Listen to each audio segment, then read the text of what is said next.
खंगे अखोने ज्ञान तारकपदा class 5 नतब class 2 अनि सुबी भावदमक तंबम लयमे क्लास 3 कारक तंबम लयतबनेना वांगजिंग एमी द तमे खोंग न चली नोमदा हंगलंदा किलोमीटर 30 मतम मदुद लेरंब हेल्थ स्टेटस चही निफुगी लांगभम हाइबमा अहनसिंगना हे हाइबी हाइबी अर्थदी मतम मदुदा मिसी यामना अहलोइबा सही हुंबुद्रा मरफुगी वानती सही निफुगी लांगभम हाइरिसी सही निफु योरपा निफु देनी अंकै स्वाइबोगी मन मिसिंगसी लोइना अहल लोइरबगी थाक्ता अदुगा सीबगी चांगसु याम वांगमने आई मकोय पोपी वेपादसु मसागी चही हुंबुतक लेगीदे येंगुदा अहल लोइना दुम ओइगे ngasi ai isasi चही हुंबुद्रा तरुक सुरे आई चही अदुक यामंगनी सि खलुद्री हाइबगे अर्थदी longevity of life पुनसिबगी चांगसि हुजिक्ति हेंगले करिगी मतम मदुदना करिगिनो याम सिगलमिसे सेंगनारगदी खंगदबा अनाबगी हिदाक्सी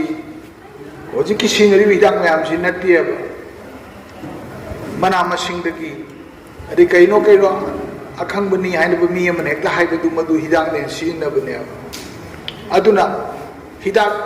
चानब हिदाक लेरमदे चिंजाक सिलेबा अहल लमन सि मतम मदुदि चागा थकपा हेरम पोनतेद नोंगालमदाइ दा होगतपी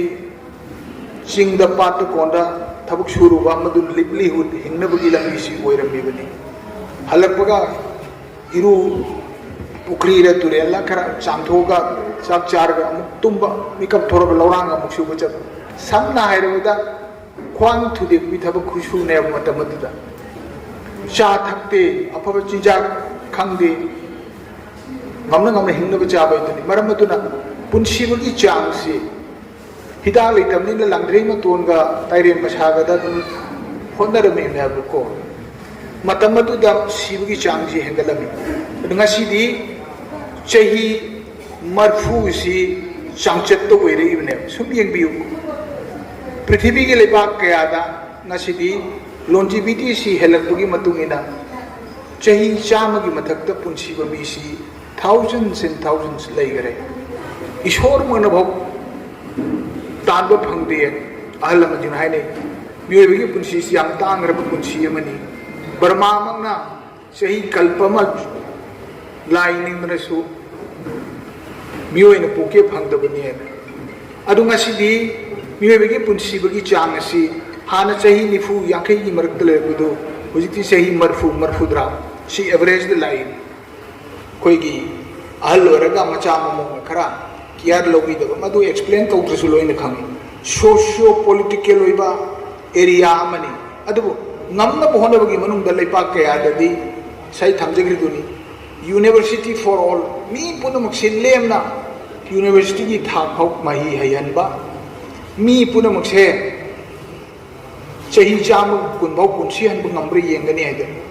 अखोइना पुंसी तेलंबई मरम कया लेबी मनुंग मतम अदु चही 12 हुंदुए युम पांदरमी अदगिदी लोभम तोप केयर मयाम सम तो यौदबनी मामा थोप हिंगनबने अब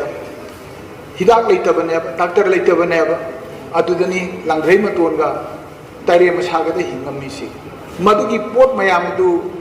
खोंगकपा मदुगी तंगाई फदब लई अदुन मियोयबगी पुंसी हेंगल हनब याय अखोईगी लाइबमता चही चामन खोरेनी नत्रग चही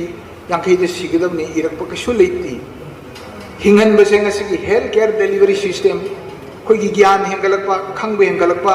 मदगी दरकार हो पोथोक मयाम दु पुथोक ngमकपा मदुबु लाइन फंगन ngamba sigi manung da lakadori ne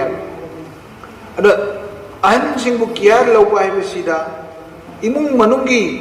चनलुम चट कयासु अफब माइकई द पुरुकनबगी तंगाई फदब लई मरम अदुना अखोइना ngasi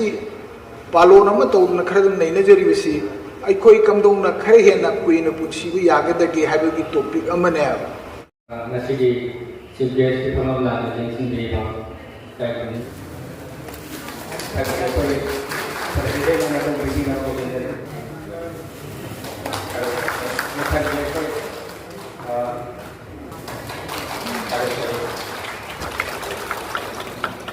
मखा ताबदसु पय्या बरा खोना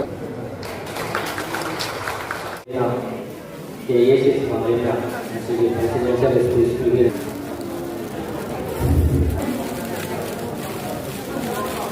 हम यारे को थे बंदे पब्लिक का बा हां